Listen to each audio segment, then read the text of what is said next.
Good morning. Merhaba. Günaydın. Good morning, everyone. How's everybody feeling? This is where you prove to me that you're awake and ready to go. Thank you so much, Alev, for the introduction. Thank you, Endeavor Turkey, for the invitation. It is a pleasure to be here.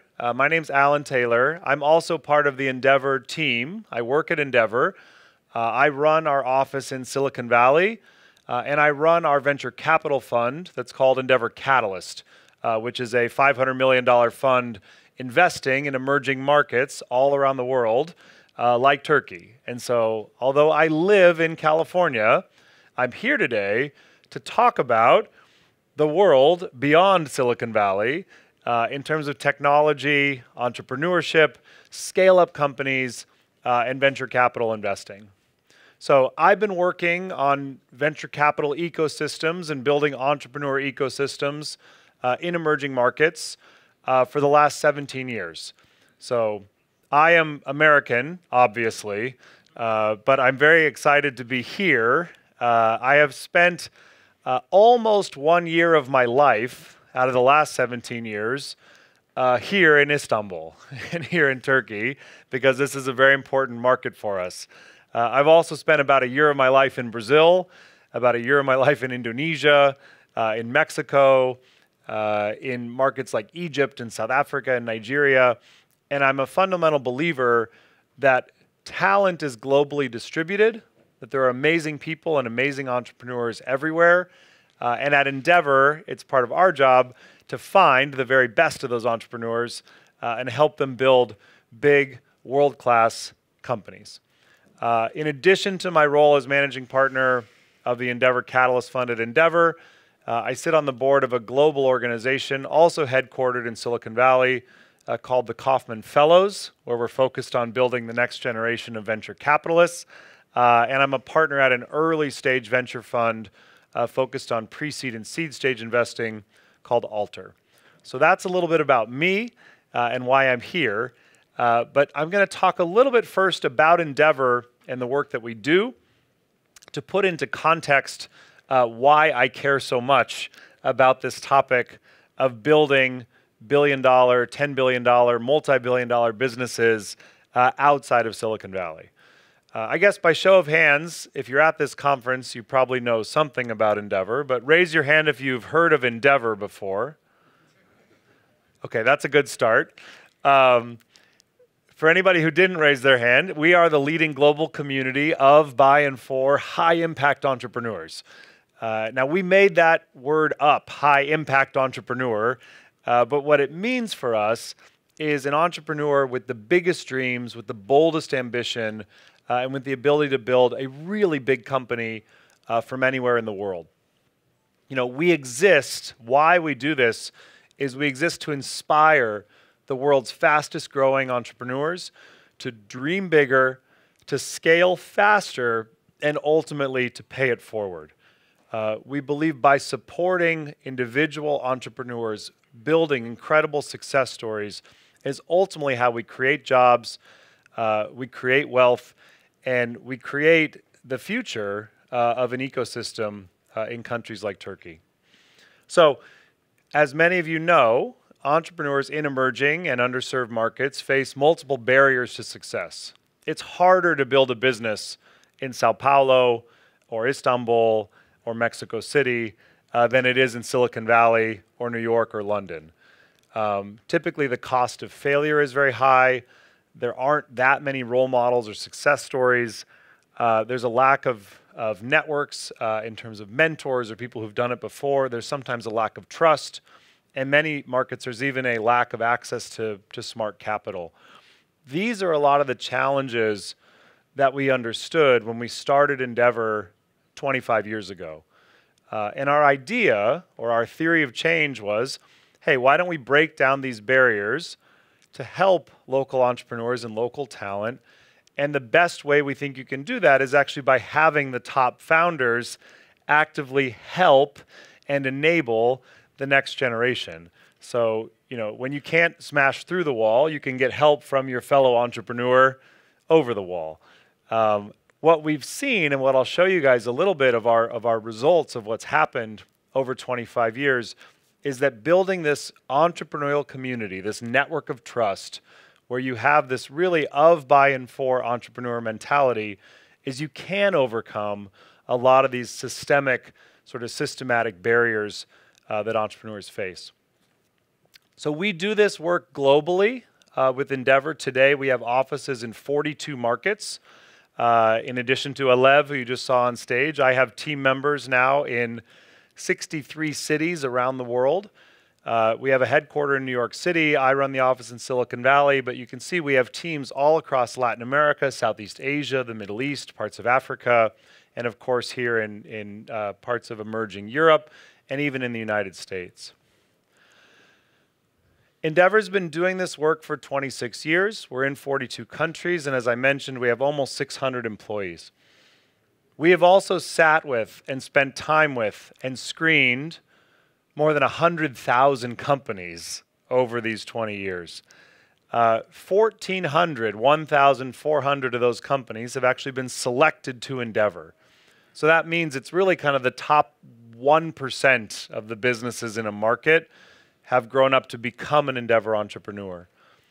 Those entrepreneurs, those companies, just over 1,000 companies, have actually created about 4 million jobs. And last year did just over $28 billion in revenue. I'm going to talk to you guys a little bit today about my role at Endeavor Catalyst, which is our co-investment fund, and how we actually, for the last decade, the last 11 years, have been investing into all these markets. Effectively, to use a very American phrase, we put our money where our mouth is. So in addition to saying, hey, we believe in these companies and we want to support them, for the last 11 years, we've also been investing a few $1 million in each Endeavor business. So Endeavor Catalyst is the name of that fund. It's a rules-based fund we set up to invest in Endeavor companies. But we don't primarily want to be an investor. We want to be a helper and a supporter and an ally to entrepreneurs. And so we created it as a co-investment fund where we actually invest alongside other investors and bring smart, connected capital into our markets. Now, venture capital, during my career at Endeavor, has become a very global industry. If you go back in time, if you look kind of here, 20 years ago, venture was really primarily something that happened in the United States, right? And mostly on the coast, California and Boston, New York, et cetera. Go back in time about a decade ago, that was starting to change. You had sort of a 2/3, 1/3 shift, right? So 2/3 of all the venture dollars were still being deployed in the US. Speed that up to now, and it's actually flipped. So if you get the data on sort of 2022 and where we are in 2023, only about 1/3 of all the venture capital being invested globally is in the United States. Now, Silicon Valley still arguably punches above its weight in terms of headlines and news and stories, but 2/3 of all the venture investment happening is actually happening outside the US. And that's why we called this presentation Beyond Silicon Valley, because I think it's something that the world is just starting to really realize and wake up to, is that there's entrepreneurs everywhere, and therefore venture capital dollars can flow everywhere around the globe. We've seen this in our own fund with Endeavor Catalyst. So our fund is about 10 years old, 11 years old now. We manage $500 million, so it's $500 million across 4 funds. We have made 300 investments in Endeavor companies around the world, and almost 50 of those, so where's my big 49? 49 of those companies out of the 300 have actually grown up to be billion-dollar companies. So the idea is you can build billion-dollar companies from anywhere, from Turkey, from Mexico, from Indonesia, and our fund is continuing to invest, again, only in the companies that Endeavor is already supporting and helping and mentoring, but we believe that you can really do this everywhere. Here's our own investing, just to show you kind of where we've put our dollars. So, about 40% of all the investing has been in Latin America.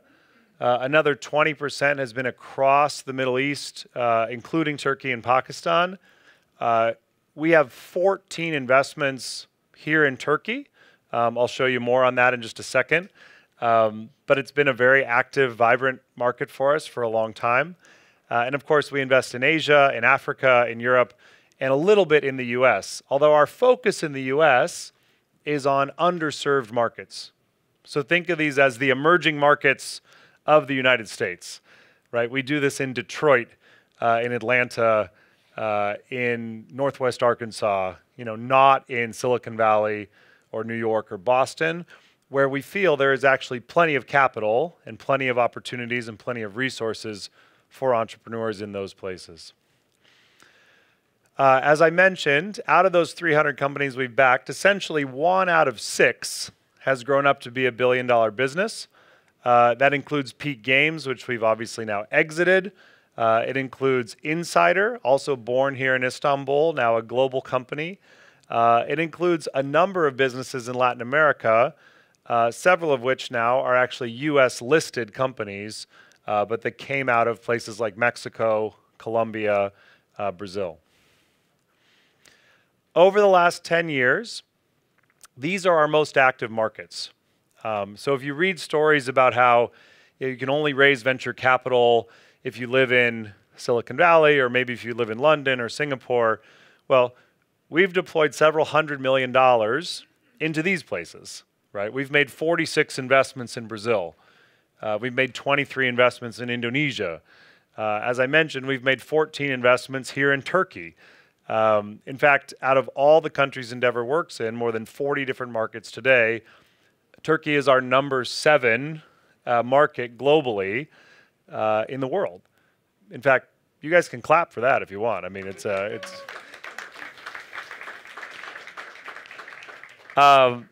it is also something, we really do believe in the potential in all these places.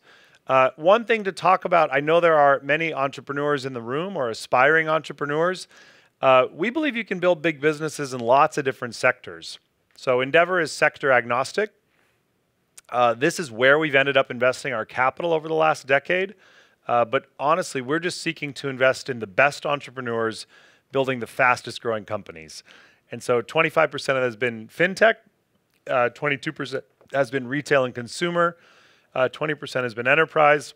But you also see healthcare, education, agriculture, food and beverage.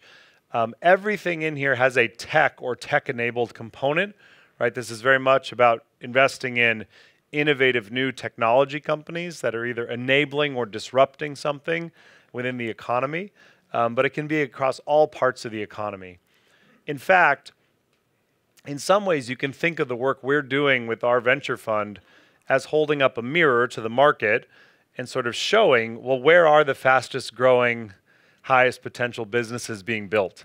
Because essentially that's where our dollars have been flowing. What we've observed over time is that there are actually trends within the emerging markets when you look at this. And so this has been true in Latin America, in Southeast Asia, largely I think here in Turkey, in the broader Middle East, and now we're seeing the same thing happening in Africa. And the trends are that the first wave of big companies to get built in all these markets are consumer companies. They're e-commerce, they're food delivery, they're gaming, they're things that serve the consumers within the market. And you can go country by country, continent by continent, and see the same wave happening. It happened in India, it happened in China, it happened in all the markets where Endeavor focuses on. Wave 1 of the big companies, if we were to do it for Turkey, this is Yemek Sepeti, this is Trendyol, this is Peak Games, right? This is the first wave of companies that get built. Typically, the things that get built right after that or alongside it are the digital infrastructure needed to support consumer businesses, right? So that's payments largely and logistics, right? So you get a lot of companies built in those areas. But what starts to happen as you get into the second and third generation of companies being built, and some of you in the room may be working on companies like this today, is you start to bring technology to the other biggest parts of the economy, right? And so you're doing it in financial services beyond just payments. You're doing it in healthcare, in education, in transportation, right? Moving things and people around urban environments, in agriculture and food. And then what we typically see is 10 to 15 years in from those first consumer companies, you actually start to get real enterprise or B2B software companies being built. And largely, this is now happening in China and India. It's happening in Brazil. It's starting to happen in Indonesia. It's largely not happening yet in some of these other markets, although I'd say in Turkey you can probably find a few examples of people who are in the very kind of first wave of building these B2B businesses. Now, one of my mentors in the work that we do is a guy called Reid Hoffman, who is the co-founder of LinkedIn. Raise your hand if you have a LinkedIn profile. Okay, so LinkedIn is more global today than it certainly was 10 years ago. But Reid, when we were first setting up our own venture fund for Endeavor, he said to me, look, venture capital is not easy, but it's actually quite simple, meaning it's pretty basic in what you have to do. It's incredibly hard to do this right, but you only have to do two things. First, you have to be contrarian, right, which is you have to deeply believe in something that most other people don't believe, and then you have to be right. And he emphasized, and you have to do it in that order in order for you to be a successful venture investor. So, this is a little bit personal, but it relates very much to why I do this work and why Endeavor does this work. These are the things I believe, right? I believe in emerging markets. I believe in the compounding of human capital. So I think if we have any Warren Buffett fans in the room, right? Warren Buffett has taught us all about compounding in financial markets, but compounding is also real in human capital, right? In human networks. That's what Endeavor has seen over time in all these different companies and countries and places. I believe fundamentally that talent is globally distributed, that there are incredibly talented people born everywhere, all over the world every day. And I believe in this thing that Endeavor is built upon that, we sometimes call the remarkable individual theory of societal change, meaning really talented human beings, individuals, not necessarily big companies or big governments or big institutions, but people are what really change the world. And then finally, of course, with all the work that I have worked on over time, I believe that venture capital and what I'll call meritocratic, merit-based wealth creation are in fact the greatest tools for economic development. So if there are contrarian ideas underpinning the work we do, there are some of these things, right? That fundamentally talent is everywhere and that you can build very big companies beyond Silicon Valley. Now, one of the reasons I think this is a big opportunity is just looking at the numbers, right? Emerging markets represent 61% of the global population, close to 40% today of global GDP. But if you're doing venture capital and private equity, it's about 8% of global private investment. So this is way underfunded from the potential of what could happen. And I think if you take a long-term view of it, Endeavor's been around for 25 years, we're very likely to see meaningfully more capital go to these markets over the next 25 years than we've seen in the last 25 years. And so that's part of my message for the future entrepreneurs in the room is that I do think there's the numbers you see here will over time start to shift based on the opportunity. But nobody said it was easy. So, there's this great quote from Jeff Bezos from Amazon that all overnight success takes about 10 years. And we actually find something similar at Endeavor. We have a thing on the wall in our office that says, your average overnight success story is usually about 10 to 15 years in the making, right? And so, we'll see a headline. We were sitting here yesterday with Sardar Sahin, the founder of Peak Games, and we were talking about that story of Peak Games. And when Peak was acquired by Zynga for almost $2 billion, it appeared in this headline, and Peak appeared to the world for the first time, to many people in a global audience, as, whoa, this incredible story. Like, where did it come from? How did that happen? Right? Well, in the background, he'd been building that company for 12 years, right? More than 10 years. And I think that that is really, really true. And so, what I'm going to show you guys next is actually a little bit of Endeavor's own work in these different places around the world, and how if you take a very long-term view of it, I think you can really make a big difference. So this, very quickly, we'll start with Brazil. We started working in Brazil 20 years ago, in the year 2000. There was effectively no entrepreneurial ecosystem there. In fact, famously, there wasn't even a word for entrepreneur in Portuguese, in the Brazilian language. Nobody even knew what to call people who started businesses or how to talk about this. And there certainly wasn't any venture capital, and there were 0 businesses worth $1 billion, right? It wasn't a thing. It wasn't part of the ecosystem. If you zoom ahead 2 decades later, you have all kinds of success stories being built from Brazil. Nubank is literally the world's most valuable digital bank. Not the most valuable in emerging markets, not the most valuable in South America, the most valuable digital bank in the world. It's a $35 billion market cap, US listed company built in Brazil over the last 10 years. Brazil now has 22 unicorns, right? 22 companies valued at $1 billion or more. Endeavor has invested in almost 50 businesses. We've deployed almost $50 million of venture capital just in Brazil. And it's a similar story if you go to somewhere like Indonesia, right? Indonesia, we started an office for Endeavor 10 years ago, 11 years ago now, and it was a similar situation.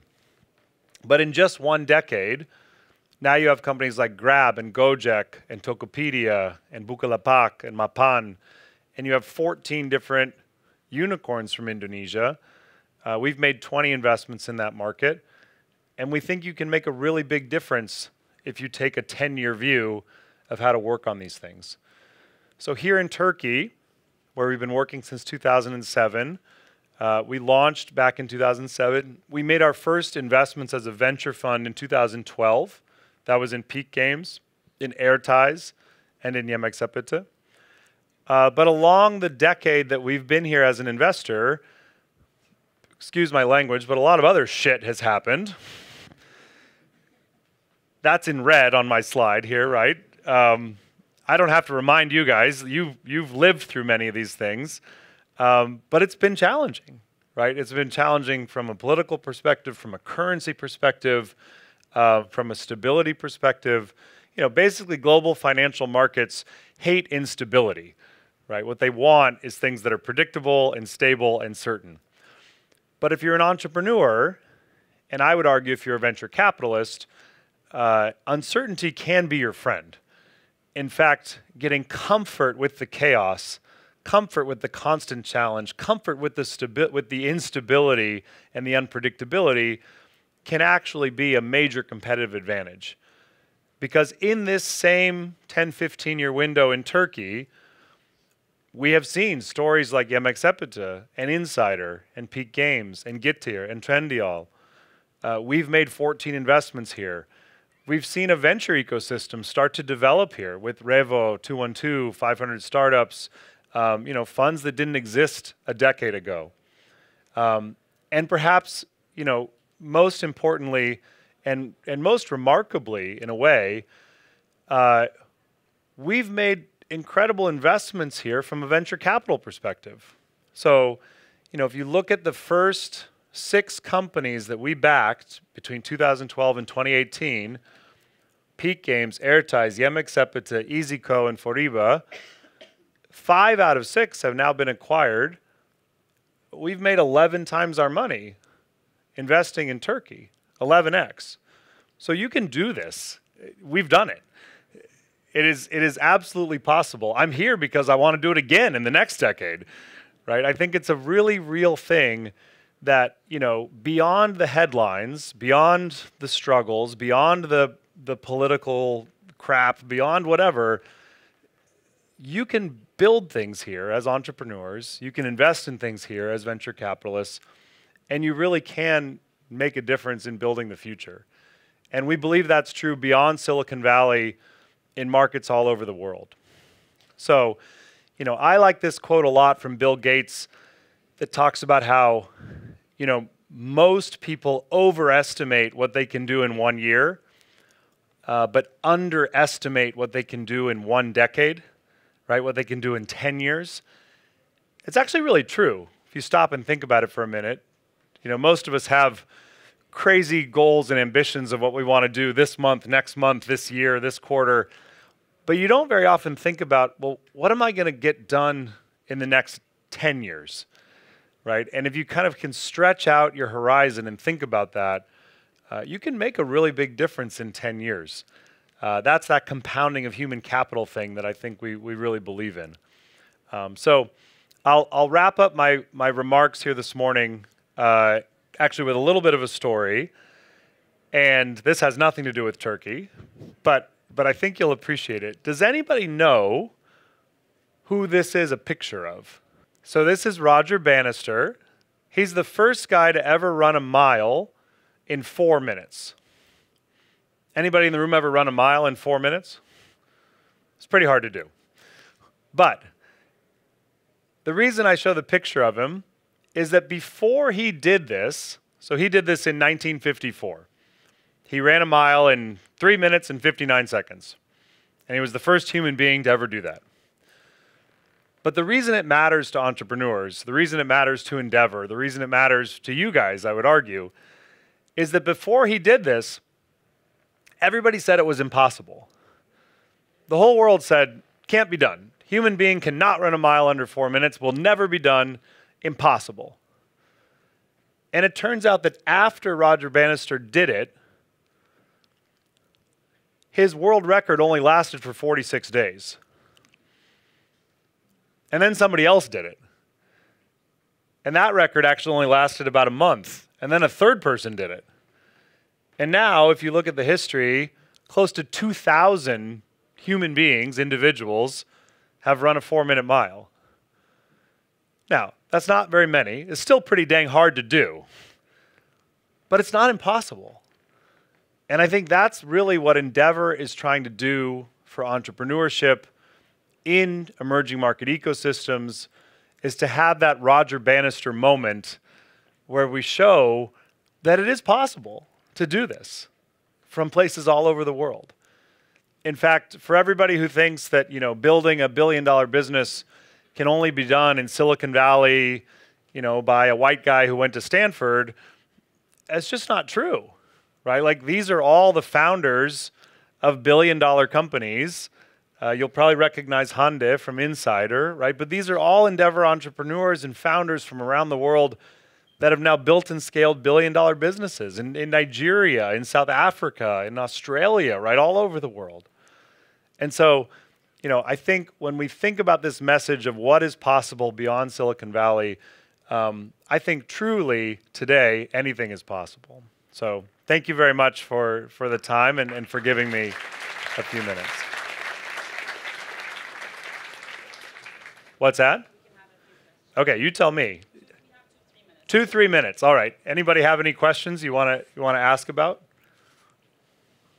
Yeah. You are the one who raised your hand. You win. Thank you. So why do you think that is? I mean, you had a slide where you basically said VC dollars are not distributed to emerging markets. Why do you think that is? So today, if you look at it, most of the money, private equity and venture, it sits in a few places, right? It sits in Silicon Valley, in New York, in London, in Singapore, a little bit now in Dubai and Riyadh, a little bit in East Asia, China, Japan, Korea. It's just where the capital is based and the networks that the human beings have in those places. So people invest in things they know and things they understand. And one of the roles of Endeavor is actually trying to get people to get on airplanes and come to other markets and see and get to know entrepreneurs and get to understand those places so that they can then invest in them. But I actually just think more than anything, it's a historical accident of, venture capital is not a very old industry, right? It was sort of invented in the 1960s and 70s, and it happens to still be largely concentrated in the few places where it really has been practiced for decades. But as you can see, I really do think that is changing, right? I think China is a fantastic example where you went from essentially zero to now overcoming the US as being the world's largest venture market. India is a great example, and of course we have others. So, but I think it's really a product of kind of where this came from over the last 50 years. So, follow-up question, if you don't mind. I understand the basic reasons, but it seems like you're seeing it from the point of imports, like importing VC dollars, essentially. How much of this growth in emerging markets you think is organic, or how much is from imports? Right? Do you have any kind of data from this? We do have some, and look, I think when you're trying to talk about it, there's multiple things that go into it, and you're right, we're focusing on the dollars flowing in, but I think if you just look at company creation and startups being built and people culturally understanding that, you know, taking risks and building companies can change, that's also a component that has to shift over time. But if you track that data, there are more startups being built in more places today than ever before, and I think that will cause a lot of the venture money to eventually go there. Yeah, how about here? Thank you for the presentation again. As you know, we are investing in emerging markets, and I want to learn, actually, when you compare to Turkey to other emerging markets, what is the best part of Turkey, and also what is the missing part?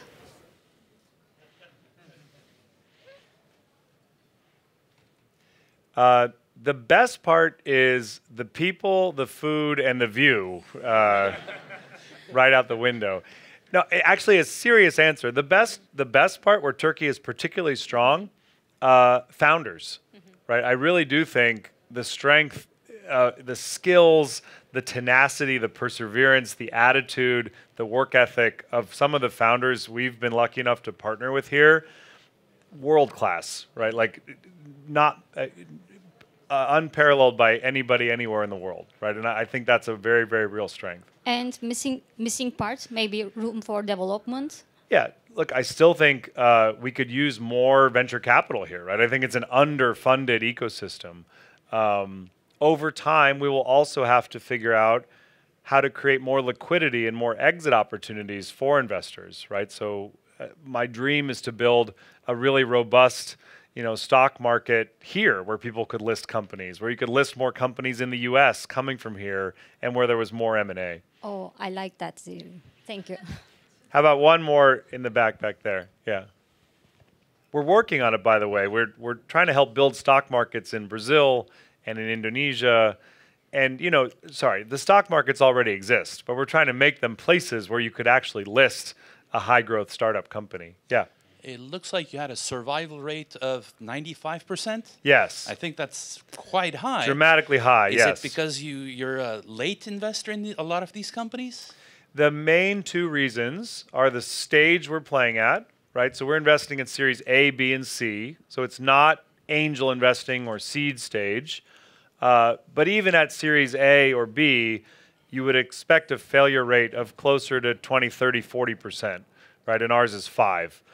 And the reason for that, we believe, is the diligence that Endeavor does when selecting a company is actually quite a bit longer and quite a bit more thorough than the diligence done by a regular investor to make an investment. Basically, we spend usually over a year, right, 6, 9, 12 months really getting to know a company and know a founder. And we think the length of that process and the depth of that relationship building just gives us a higher probability of success over time. It's a people business, ultimately. So the deeper we know the people, the more we can really judge who to bet on. All right. With that, I am going to the airport. But thank you so much for your time, and enjoy the rest of your day and your program. Thank you. Thank you, Alan.